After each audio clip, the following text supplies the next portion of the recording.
예레미야 7장 12절에서 15절 말씀 묵상하겠습니다. 예레미야 7장 12절에서 15절까지 말씀 읽겠습니다. 너희는 내가 처음으로 내 이름을 둔 처소 실로에 가서 내 백성 이스라엘의 악에 대하여 내가 어떻게 행하였는지를 보라. 여호와의 말씀이니라. 이제 너희가 그 모든 일을 행하였으며 내가 너희에게 말하되 새벽부터 부지런히 말하여도 듣지 아니하였고 너희를 불러도 대답하지 아니하였느니라. 그러므로 내가 실로의 행함같이 너희가 신뢰하는 바 내 이름으로 일컬음을 받는 이 집 곧 너희와 너희 조상들에게 준 이곳에 행하겠고 내가 너희 모든 형제 곧 에브라임 온 자손을 쫓아낸 것 같이 내 앞에서 너희를 쫓아내리라 하셨다 할지니라. 아멘. 과거에 행하신 이 일을 살펴보고 교훈을 얻으라. 당시 유다 백성들 10계명 전체를 다 어기고 있었다고 하나님이 말씀하셨어요. 죄를 깨닫지도 못하고 그들은 고의로 거부하고 있죠. 회개하지도 않고 또 하나님의 성전에 나와서 제사와 예배를 드리려고 하지만 이것은 하나님의 성전을 더럽히는 일, 성전을 도둑의 소굴이 되게 만들고 있을 뿐이다. 즉 그들은 거짓된 믿음과 제사와 예배를 드리고 있었다는 것이죠. 거짓된 믿음은 거짓 선지자들의 가르침과 주장에 의한 것이고 그들은 결국 거짓된 제사와 예배를 드릴 수밖에 없게 된 것이고 그것은 성전을 더럽히는 것이고 하나님을 멸시하는 행위고 돌이키지 않는 그들은 결국 멸망의 길을 가게 될 것이다. 이와 같은 예레미야 당시의 하나님의 백성들의 모습은 마지막 심판을 향해서 달려가는 하나님의 공의의 심판 앞에 설 수밖에 없는 하나님의 백성들의 전형적인 특성이다. 그래서 예수님 당시에도 동일하게 나타나죠. 예수님도 그 당시 교회를 보시면서 성전을 보시면서 강도의 소굴이다 라고 탄식하셨죠. 책망하시고. 그 성전을 더럽힌 예수님 당시에 유대인들은 어떻게 되었나요? 예수님을 거부하고 복음을 거부한 그들은 로마에 의해서 멸망을 당하게 됐죠. 이것이 공의 심판에 서게 되는 하나님의 자녀 백성들의 특성인데 우리는 요한계시록 마지막 심판을 앞두고 있단 말이죠. 그 심판이 아주 임박한 상태에 지금 우리가 살아가고 있어요. 그것은 예수님의 재림과 연결되어 있고요. 그 심판이 언제 임할 것이냐? 그것은 하나님만이 아신다고 하셨고요. 그러나 이 천국 복음이 모든 민족 땅끝까지 전파되면 그때가 끝이 올 것이라고 말씀하셨고요.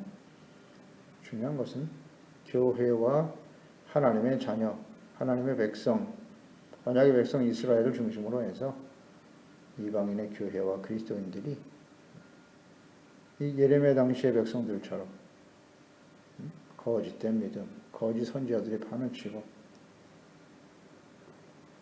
거짓된 제사와 예배를 드리면서 성전을 더럽히게 되는 거죠.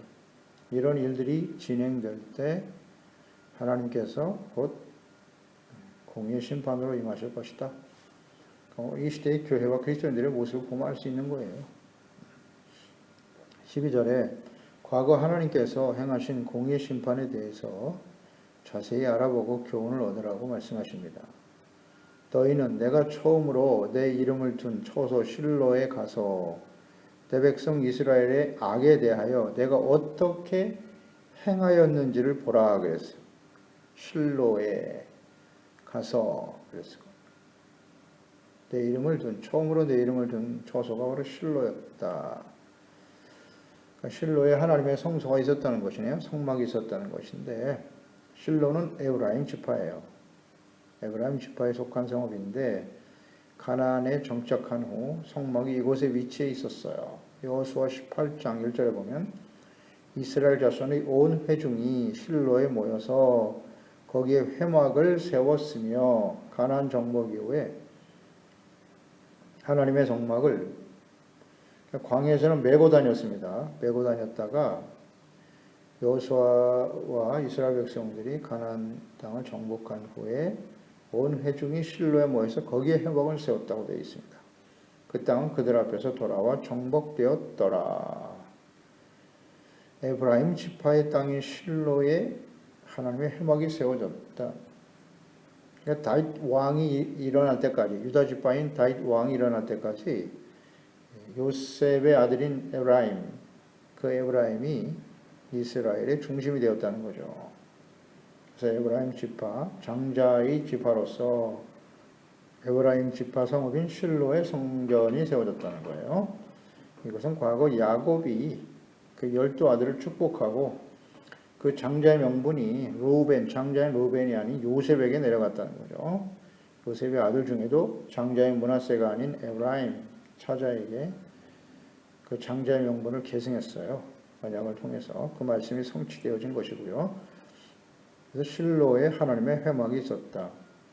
이것이 이제 사무엘 시대까지 계속 이어지면서 이제 사무엘이 다윗을 기름 부어 왕으로 세운 그 상황이죠. 3장 21절에 여호와께서 실로에서 다시 나타나시되, 여호와께서 실로에서 여호와의 말씀으로 사무엘에게 자기를 나타내시니라. 엘리 제사장 시대, 사울 왕 시대로 이어지고, 그래서 이제 다윗 왕 때 실로에 있었던 회막, 그 언약궤가 예루살렘으로 옮겨지게 되는 것이죠. 그러니까 이때까지 실로에 있었다.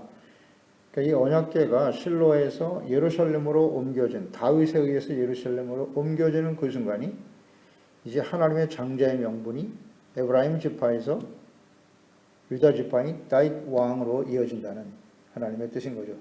그래서 그 다윗의 후손으로 그 왕위가 계속되어지다가 다윗의 후손으로 예수 그리스도를 이 땅에 보내시는 거죠. 그것이 하나님의 구속사의 흐름이에요. 장자의 명분, 구원의 언약, 복의 근원, 다윗의 자손 예수 그리스도를 통해서 하나님의 구원의 언약이 계승되고 다 하나님의 뜻이 있는 겁니다. 그 실로, 그 실로에 가서 교훈을 얻으라 그랬는데요. 이것은 무슨 의미인가 하면 과거에 성막이 있었던 곳이 실로였지만 그 실로에서 하나님의 법궤를 가져다가 크게 전쟁에 실패한 일이 있었어요. 엘리 제사장 시대입니다. 사무엘이 선지자로서 제사장으로서 역할을 감당하게 되는 그런 상황이죠. 사무엘상 4장 2절에 보면 블레셋 사람들이 이스라엘에 대하여 전례를 벌이니라. 그 둘이 싸우다가 이스라엘이 블레셋 사람들 앞에서 패하여 그들에게 전쟁에서 죽임을 당한 군사가 4,000명가량이라. 백성이 진영으로 돌아오매 이스라엘 장로들이 이르되 여호와께서 어찌하여 우리에게 오늘 블레셋 사람들 앞에 패하게 하셨는고? 여호와의 언약궤를 실로에서 우리에게로 가져다가 우리 중에 있게 하여 그곳으로 우리 원수들의 손에서 구원하게 하자 하니, 이에 백성이 실로에 사람을 보내어 그룹 사이에 계신 만군의 여호와의 언약궤를 거기서 가져왔고, 엘리의 두 아들 홈니와 비느하스는 하나님의 언약궤와 함께 거기에 있었더라. 어떤 결과가 일어났는고 하니 10절에 블레셋 사람들이 쳤더니 이스라엘이 패하여 각기 장막으로 도망하였고 살육이 심히 커서 이스라엘 보병이 엎드러진 자가 3만 명이었으며 하나님의 궤는 빼앗겼고 엘리의 두 아들 홈니와 비느하스는 죽임을 당하였더라. 이런 일이 있었다는 거예요. 블레셋이 쳐들어왔을 때 엘리의 제사장의 아들인 홈니와 비느하스가 악을 행하였죠. 악을 행했습니다. 그래서 블레셋과 싸우는데 전쟁에 실패해서 처음엔 4,000명 죽었어요. 그들이 물었잖아요. 어찌하여 우리가 원수들의 손에서 이렇게 블레셋 사람들 앞에 패하게 하셨는고? 여호와께서 어찌하여 패하게 하였는고? 그랬어요. 왜 졌을까요? 그러면 하나님께 나가서 자신들의 죄를 살피고 깨닫고 회개하고 돌이키도록 그 역할을 해야 될 사람이 누구냐? 엘리 제사장과 홈니와 비느하스, 그 아들인 두 제사장이 해야 할 일이잖아요. 하나님의 성전에 나가서 죄를 깨닫고 회개하고 돌이키며 하나님이여 우리를 용서하소서. 이 일을 해야 될 홈리와 비나스 이 제사장들이 무슨 짓을 했어요? 언약궤를 들고 나와버렸어요. 성소에 들어가서. 그리고 그 언약궤만 가지고 나가면 우리는 이길 것이야. 회개하고 돌이키기보다는 언약궤를 무슨 우상을 섬기듯이 말이죠. 이런 외식하는 신앙, 형식적인 신앙생활. 예배와 제사의 의미도 모르고 어떻게 해야 전쟁에서 이기는지. 하나님이 함께 하시면 이기는 거예요. 그러면 언약궤만 옮겨놓으면 하나님이 함께 하실까? 이런 어리석은 당시의 홈리와 비나스의 그 패역함이 이스라엘을 결국 블레셋에 의해서 멸망을 당하게 하는 거죠. 처음엔 4천 명이었는데 그 다음엔 3만 명이 죽었어요. 그 제사장의 역할과 사명을 다하지 못하니까, 바르지 못하니까 이렇게 수많은 백성들이 멸망을 당하는 겁니다. 이것은 뭐 이스라엘 역사 속에 계속되어져 왔던 일이고 인류의 역사 속에 계속되는 일이기도 합니다만은, 그러나 왕 같은 제사장이 누굽니까? 그리스도인들 아닙니까? 교회와 그리스도인들이 왕 같은 제사장인데 그들이 부패하고 타락하고 이런 형식적인 외식하는 신앙생활, 하나님을 우상처럼 섬기는 거예요. 언약궤만 갖다 놓으면 이길 것이다. 내가 예배를 드렸으니까 이길 거야. 하나님의 교회를 크게 짓고 교회를 위해서 어떻게 헌신했으니까 나는 승리하며 이길 수 있고 구원받아 천국에 갈 거야. 교회가 왜 필요한데요? 제사와 예배의 의미가 뭔데? 이 홈리와 비나스가 하나님 앞에 나와서 진실한 마음으로 회개하고 자복해야죠. 처음엔 4천 명밖에 안 죽었다고. 4천 명도 큰 숫자죠. 돌이킬 생각을 안 하고 언약궤를 가지고 나왔다. 그리고 죄악 가운데 돌이키지 않고 진실한 마음으로 자신의 죄악 때문에 애통해야 하는 겸손한 마음, 깨어진 마음이 없는 상태에서 드려지는 언약궤, 제사, 예배, 교회, 성전 무슨 의미가 있느냐는 거죠. 이걸 좀 보고 배우라고 지금 예레미야 당시에 하나님의 백성들에게 말씀하고 있는 거죠. 그들이 바벨론에 의해서 멸망을 당한다는 말을 듣고 무슨 소리야? 우리 예루살렘에 성전이 있지 않느냐? 여호와의 성전이라, 여호와의 성전이라. 그러니 우리는 반드시 전쟁에서 승리할 것이고 성전이 있기 때문에 우리는 멸망당할 수 없다는 거죠. 이런 말을 전했던 사람들이 바로 거짓 선지자들이었고 그들의 말을 믿고 따르는 것이 바로 거짓된 믿음과 제사예요. 그리고 성전에 나가서 제사를 드렸어요. 회개하고 돌이킬 생각은 안 하고. 그러니 어떻게 된다? 멸망당하죠. 바벨론에서 멸망을 당할 것이라고 지금 말씀하고 계시는 거예요. 과거에 실로에서 있었던 일을 가서 보고 배워라 제발. 하나님이 그들을 어떻게 행하셨지? 이렇게 과거에 행하셨던 일들을 자세하고 구체적으로 기록하여 남기신 이유는 우리가 책망과 교훈을 얻고 어떻게 하는 것이 바르게 하는 일인가, 하나님의 사람으로 온전하게 되어지는, 그걸 위해서 성경을 기록해 놓으신 거예요. 과거 실로에 있었던 1, 2 제사장 시대의 일들이 지금 예레미야 당시에 하나님의 백성들에게 그대로 재현되고 있지 않습니까? 이것은 이제 북이스라엘, 에브라임이 북이스라엘을 대표하는 지파였으니까 에브라임이, 북이스라엘이 하나님을 버리고 이방인들에게 짓밟혀 멸망을 당한 것처럼 유다도 그 길을 버리지 못하고 돌이키지 못하면, 그 패역하고 반역한 삶에서 돌아오지 않으면 그들과 같이 될 거다. 어떻게 교훈을 얻지 못하니? 오래된 사건도 아니에요. 히스기야 시대에 아하스 왕과 히스기야 시대에 북이스라엘이 멸망을 당했고 히스기야의 아들이 므낫세 심히 악을 행했죠. 아몬 그 다음에 요시야거든요. 그때에 지금 예레미야를 통해서 이 말씀을 하고 계시는 건데 깨닫지 못하네요. 북이스라엘이 그랬던 것처럼 유다와 예루살렘 성전도 이와 같이 바벨론에 의해서 훼손될 것이다. 네, 성전이 훼손됐어요. 바벨론에 의해서 성전이 무너지고 불타버리고 기명 다 빼앗겨버렸죠. 기가 막혔을 거예요. 당시에 유다인들, 예루살렘 백성들. 야, 하나님의 성전이 이방인들에 의해서 저렇게 불타다니 하나님이 계신 거야, 안 계신 거야? 하나님이 어디 계신가?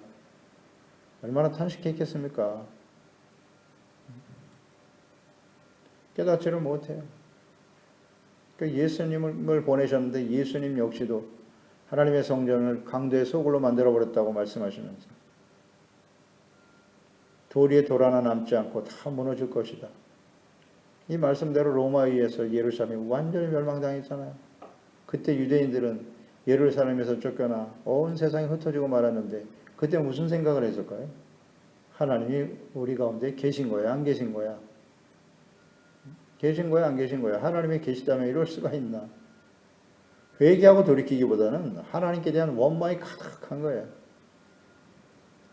유다도 그랬고 예수님 당시에도 그랬고 그 다음에 그런 역사가 계속 흘러가죠. 흘러가다가 히틀러에 의해서 유대인들이 600만 명이나 죽임을 당했다. 그때 유다인들은 무슨 생각을 했을까요?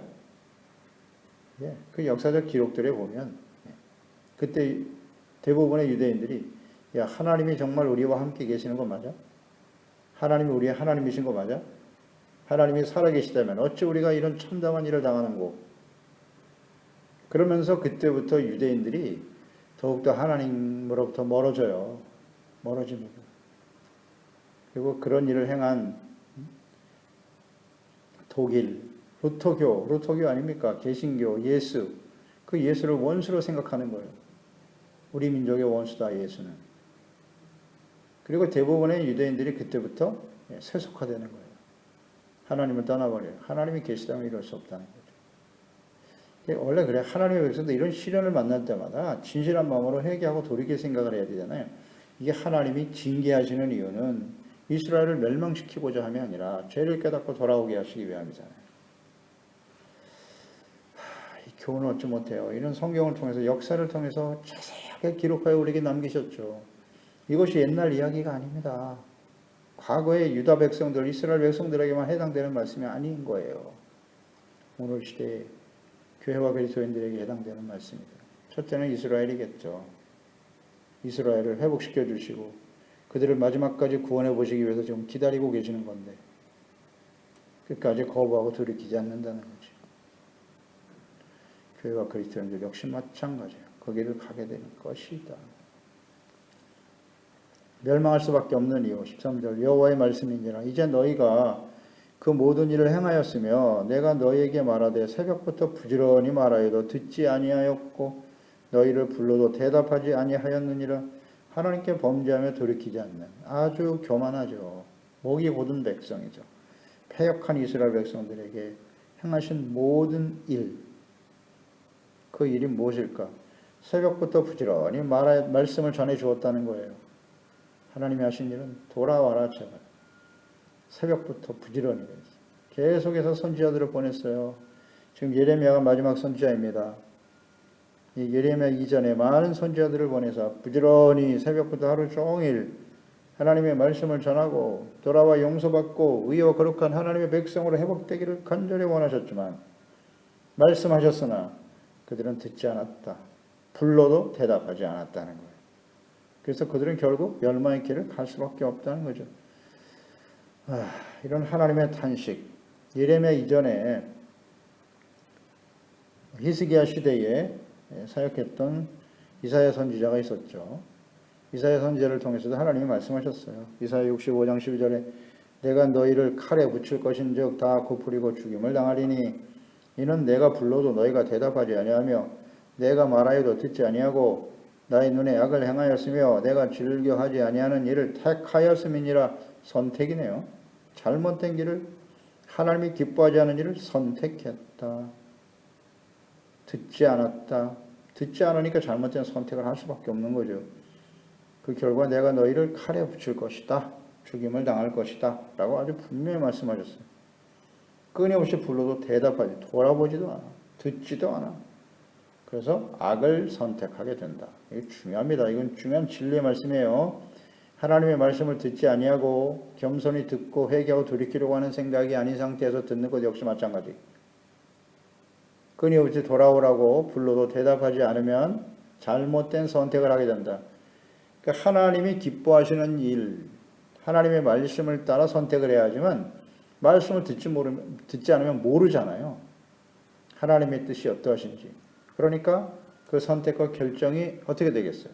자기 중심이 되는 거예요. 나에게 유익이 되는 대로, 나에게 좋은, 내가 좋은 대로, 내가 기뻐하는 대로 선택을 하게 되는 거죠. 그것이 바로 악입니다. 간단해요. 하나님의 말씀을 듣지 않고 깊이 묵상하지 않으면 따르려고 하는 순종의 의도가 없는 상태에서 들으면 어떻게 된다? 잘못된 길을 가는 겁니다. 이사야서 66장 4절 나 또한 유혹을 그들에게 택하여 주며 그들이 무서워하는 것을 그들에게 임하게 할 것인데 그 이유가 뭐냐? 이는 내가 불러도 대답하는 자가 없으며 내가 말하여도 그들이 듣지 않고 오직 나의 목전에서 악을 행하며 다 연결되어 있잖아요.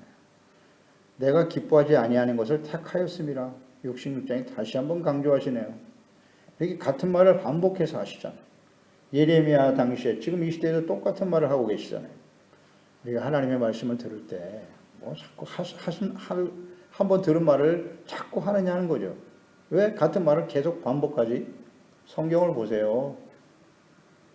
왜 하나님이 반복하여 이 말씀을 하고 계신지 돌이키지 않으니까, 돌아오지 않으니까 계속 들으라고 하시는 겁니다.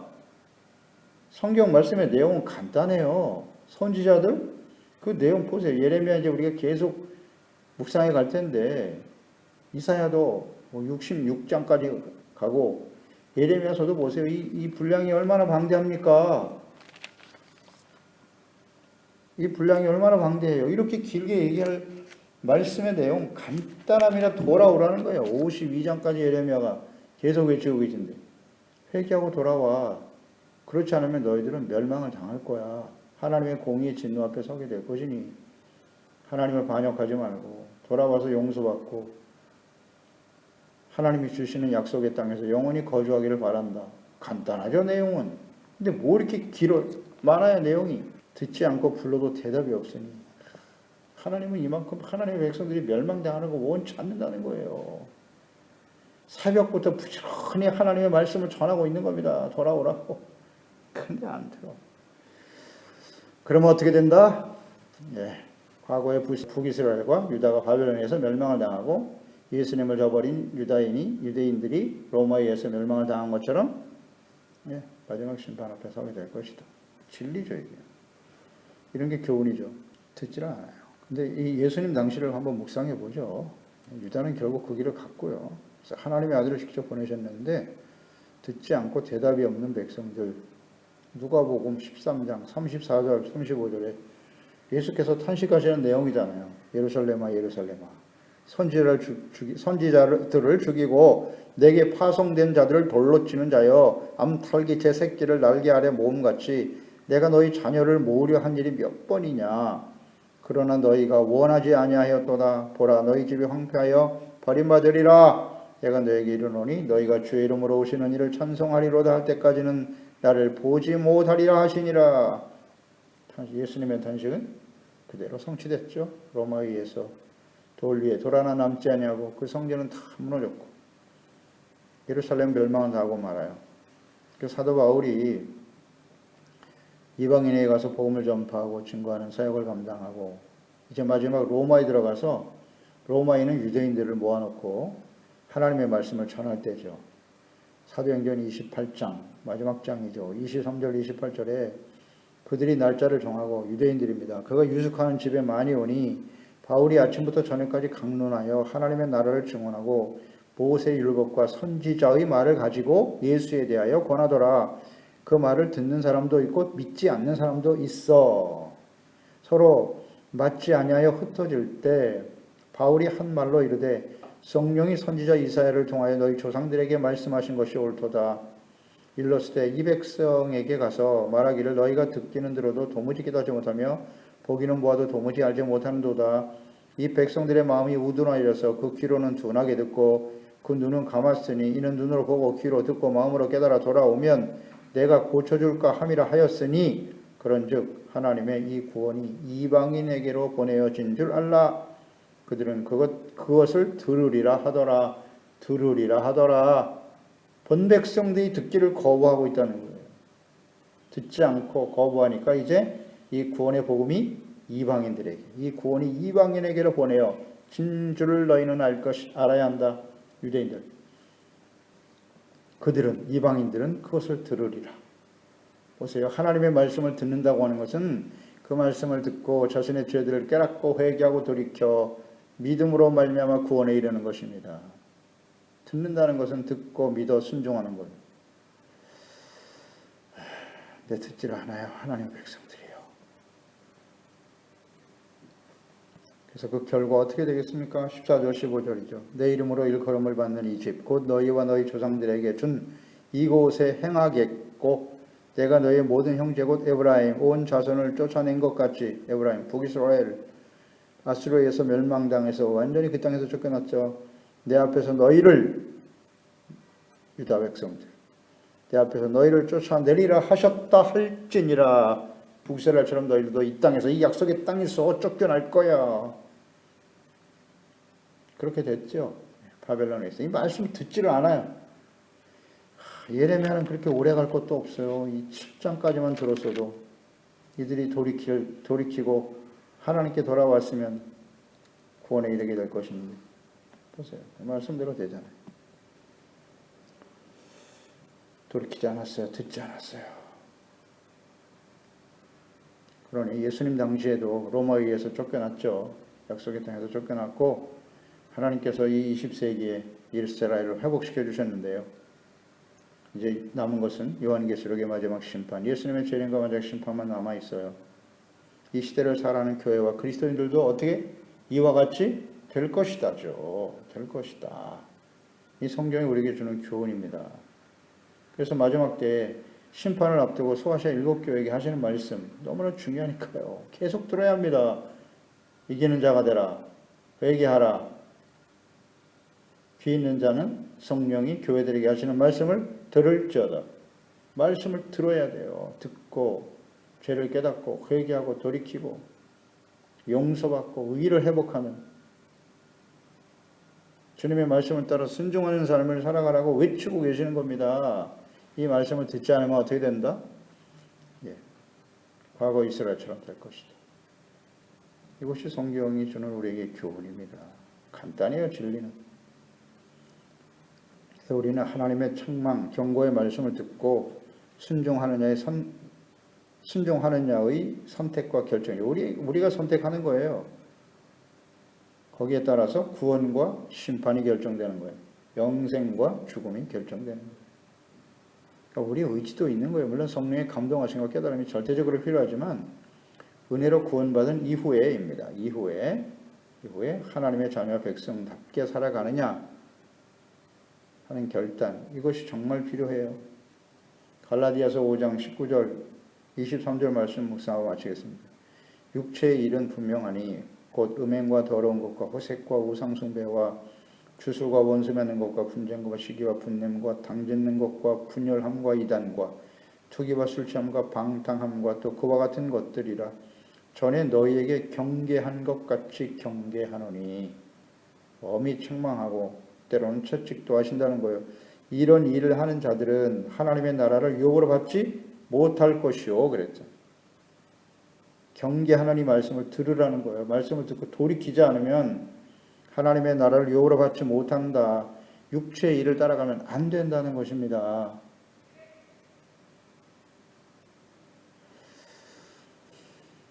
우리가 이 하나님의 말씀을 듣고 이 시대를 분별하고 하나님 앞에서 하나님의 말씀대로 되는 거예요. 역사는 그렇게 흘러가게 되어 있습니다. 마지막 심판의 시대를 살아가고 있기 때문에 우리가 어떤 결정과 선택과 결단을 해야 할 것인가를 깨닫는 지혜로운 종들이 되어야 할 것입니다. 하나님 아버지, 오늘도 주의 말씀을 듣게 하시고 깨우쳐 주시니 감사합니다. 하나님께서 택하신 언약의 백성들, 영원한 언약 복의 근원이 되어야 될 이스라엘, 유다, 예루살렘, 하나님의 성소가 있는 거룩한 도성인 예루살렘이 하나님을 반역하고 부패하고 아무리 말씀을 전하도 돌이키지 않고 듣지 아니하고 불러도 대답이 없는 백성들, 그들은 결국 북이스라엘이 악술에 의해서 멸망을 당한 것처럼 바벨론에 의해서 멸망의 길을 갈 수밖에 없다고 외치고 계시는데요. 그들은 여전히 거짓된 믿음을 가지고 있습니다. 하나님의 성소를 자랑하고 주님의 이름을 들먹이면서 하나님은 우리를 지켜주실 것이고 우리는 반드시 승리할 것이다. 오늘날도 이 시대에 유다의 백성들처럼 마지막 심판을 앞두고 예수 그리스도의 재림은 임박한 시대를 살아가면서도 외식하고 형식적인 신앙생활, 실로에 가서 배워라.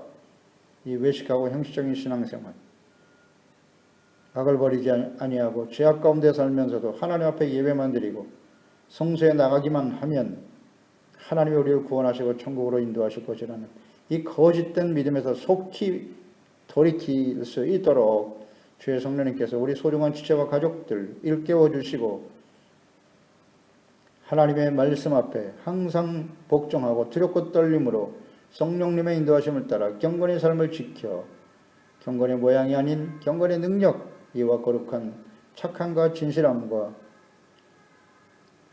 하나님을 기쁘시게 하는 거룩한 삶으로 세워질 수 있도록 인도하여 주시고 하나님이 주신 사명을 마지막까지 잘 감당하는 우리 모두가 될 수 있도록 도와주세요. 예수님의 이름으로 기도드렸나이다. 아멘.